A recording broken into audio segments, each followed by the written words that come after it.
Good morning, students. Today we will discuss part number 4 from our chapter Women, Caste and Reforms. Today we will discuss the reformers who had changed the system, changed the caste system, changed the situation of women. And first जो reformer है हमारे, that is Pandita Ramabai. Pandita Ramabai was an Indian Christian who tried to change many things in India. वो Indian Christian थे जिन्होंने बहुत सारी चीज़ों को चेंज किया. A poet and scholar and tried hard to improve the lives of women in India. हमने last videos में डिस्कस किया था कि लेडीज की जो लाइफ थी वो बहुत ज़्यादा मुश्किल थी. गर्ल्स को एजुकेशन नहीं दी जाती थी. इन द लास्ट वीडियो हमने डिस्कस किया था बहुत सारे गर्ल्स स्कूल ओपन किए गए जो कि लड़कियों की एजुकेशन के लिए बहुत बेनिफिशियल साबित हुए. And she wrote many books including her popular the high cast Indian women which show the trouble of child and women. बहुत सारी उन्होंने बुक्स लिखी जिसमें वुमेन की प्रॉब्लम को डिस्कस किया गया एंड बच्चों से रिलेटेड प्रॉब्लम्स को दिखाया गया. This is the picture of Pandita Ramabai. Tarabai Shinde second. Tarabai Shinde was a feminist activist who protest patriarchy. Patriarchy system क्या होता है बेटे, आपको पता होगा. पेट्रियार्की सिस्टम मीन्स जहाँ पर जो मेल मेंबर होता है वो ही हेड होता है और उसी की घर में सारी जो ऑर्डर्स होते हैं उसी के चलते हैं. That is patriarchy form. She is non for her published work स्त्री पुरुष तुलना. उसने अपने पैम्फलेट्स पब्लिश किए स्त्री पुरुष तुलना जो कि ओरिजिनली पब्लिश किए गए मराठी में 1882 में, जिसमें basically she comparison between the women and the main. And उसने बताया कि जो लेडी है वो भी उसके जो मेन है उसके इक्वल काम कर सकती है. The pamphlet is a critic of upper caste. Critic होता है किसी की आलोचना करना. तो जो पैम्फलेट था वो बेसिकली अपर कास्ट की जो पेट्रियार्की सिस्टम था चल रहा उसकी आलोचना कर रहा था. And is often considered the first modern Indian feminist text. पहली बार इसको Indian modern Indian feminist text की को कंसिडर किया गया कि कैटेगरी में रखा गया. This is the picture of Tarabai Shinde.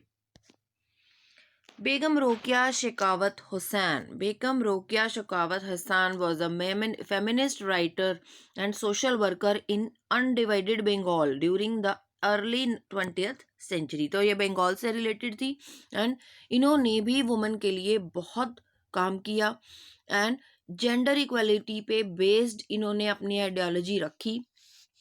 She is most famous for her efforts on behalf of gender equality and other social issues. She established the first school aimed primarily at Muslim girls, which still exists today. उन्होंने बहुत सारे मुस्लिम girls के लिए school खोले जो कि आज भी चल रहे हैं. This is the picture of Begum Rokeya Shekhawat Hussain. Next, our topic is caste and social reforms. Apart from the demanding equal rights for women and social reformers also fought against the caste system that was prevalent in India during the early 20th century. ये जो women की problem हमने discuss की इसके साथ साथ gender inequality के साथ साथ बहुत सारी सोसाइटी प्रॉब्लम्स थी जो कि उस टाइम पे चल रही थी. उनमें से एक प्रॉब्लम थी कास्ट सिस्टम. द प्रार्थना समाज adhered to the tradition of bhakti that believed in spiritual equality of all caste. प्रार्थना समाज बनाया गया कुछ रिफॉर्मर्स के द्वारा जिसका मेन जो काम था वो क्या था, स्पिरिचुअल इक्वालिटी लेके आना सोसाइटी में और ट्रेडिशन ऑफ भक्ति, भक्ति के ट्रेडिशन को बनाए रखना. स्पिरिचुअल इक्वालिटी का मतलब है सभी जो है वो सोसाइटी में इक्वल होंगे और रिलीजन के बेस पे कोई भेदभाव नहीं होगा. तो क्या रिफॉर्म्स किए गए इसके लिए? परमहंस मंडली फाउंड. परमहंस मंडली बनाई गई 1840 में. किस लिए? इन कास्ट की प्रॉब्लम्स को सॉल्व करने के लिए, एबोलिशन मतलब खत्म करने के लिए. एंड 19th सेंचुरी में क्रिश्चियन मिशनरीज जो थे उन्होंने स्टार्ट किया क्या, schools for tribal groups. Tribal groups मतलब जो पिछड़े हुए ग्रुप्स होते हैं, जो कबीले वगैरह होते हैं उनके लिए, एंड लोअर कास्ट चिल्ड्रन और लो कास्ट के बच्चों के लिए। At the same time the poor began leaving their villages to look for jobs. उसी टाइम पे जो गरीब लोग थे वो अपनी जॉब्स को छोड़कर, अपने गांव को छोड़कर शहरों की तरफ जा रहे थे। And there was work in the factories that were coming up and the jobs in municipalities। बहुत सारी फैक्ट्रीज में उन लोगों को काम मिल सकता था या फिर म्यूनिसिपैलिटीज के ऑफिस में जॉब मिल सकती थी। Demands for equality and justice. अब लोगों को समझ आ गई, लोगों ने भी डिमांड करनी शुरू कर दी सोशल जस्टिस के लिए।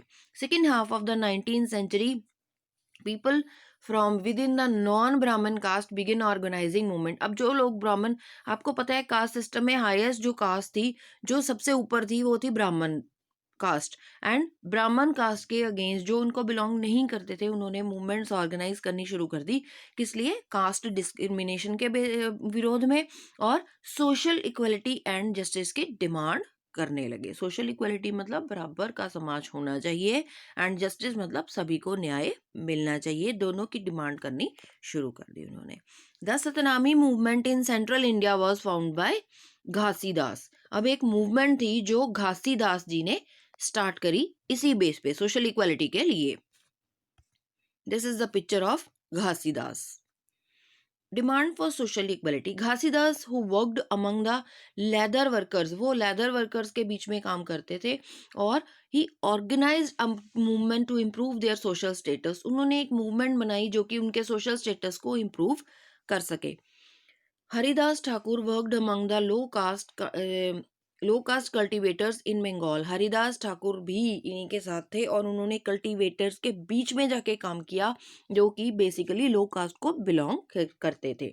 ही questioned the brahmanical text that supported the caste system.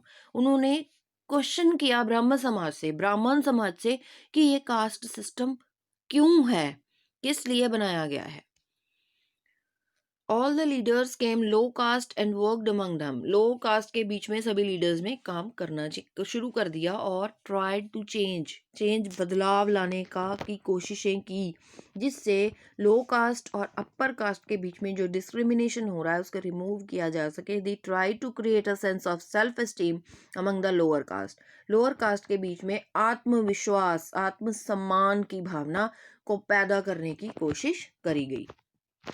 So students, today your homework is read page number 113 to 116.